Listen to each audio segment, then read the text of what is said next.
بسم الله الرحمن الرحيم تبارك الذي بيده الملك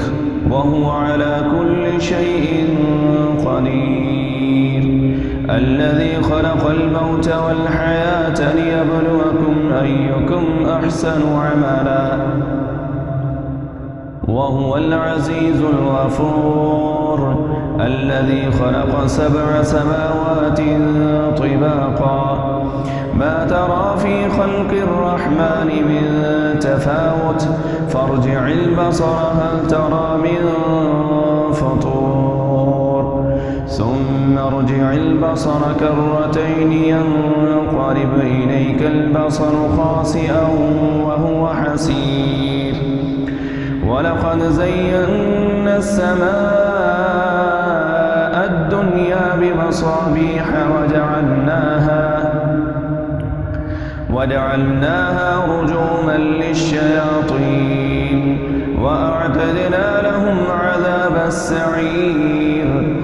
وللذين كفروا بربهم عذاب جهنم وبئس المصير إذا ألقوا فيها سمعوا لها شهيقا وهي تفور تكاد تميز من الغيظ كلما ألقي فيها فوج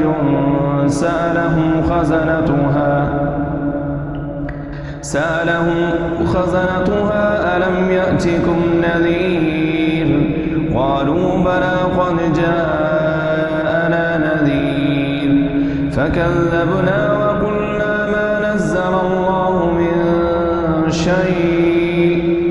إن أنتم إلا في ضلال كبير وقالوا لو كنا نسمع أو نعقل ما كنا في أصحاب السعير فاعترفوا بذنبهم فسحقا لأصحاب السعير إن الذين يخشون ربهم بالغيب لهم مغفرة وأجر كبير وأسروا قولكم أو اجهروا به إنه عليم بذات الصدور ألا يعلم من خلق وهو اللطيف الخبير هو الذي جعل لكم الأرض ذلولا فامشوا في مناكبها وكلوا من رزقه وإليه النشور أأمنتم من في السماء أن يخسف بكم الأرض فإذا هي تمور أم أمنتم من في السماء أن يرسل عليكم حاصبا فستعلمون كيف نذير ولقد كذب الذين من قبلهم فكيف كان نكير أولم يروا إلى الطير فوقهم صافات ويقبض ما يمسكهن إلا الرحمن إنه بكل شيء بصير أمن هذا الذي هو جند لكم ينصركم من دون الرحمن إن الكافرون إلا في غرور أمن هذا الذي يرزقكم إن أمسك رزقه بل لجوا في عتو ونفور أفمن يمشي مكبا على وجهه أهدى أمن يمشي سويا على صراط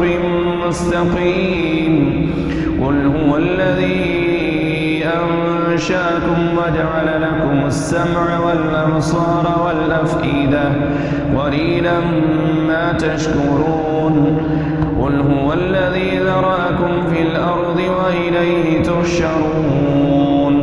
ويقولون متى هذا الوعد إن كنتم صادقين قل إن إنما العلم عند الله وإنما أنا نذير مبين فلما رأوه زلفة سيئت وجوه الذين كفروا وقيل هذا الذي كنتم به تدعون قل أرأيتم إن أهلكني الله ومن معي أو رحمنا فمن يجير الكافرين من عذاب أليم قل هو الرحمن آمنا به وعليه توكلنا فستعلمون من هو في ضلال مبين قل أرأيتم إن أصبح ماؤكم غورا فمن يأتيكم بماء معين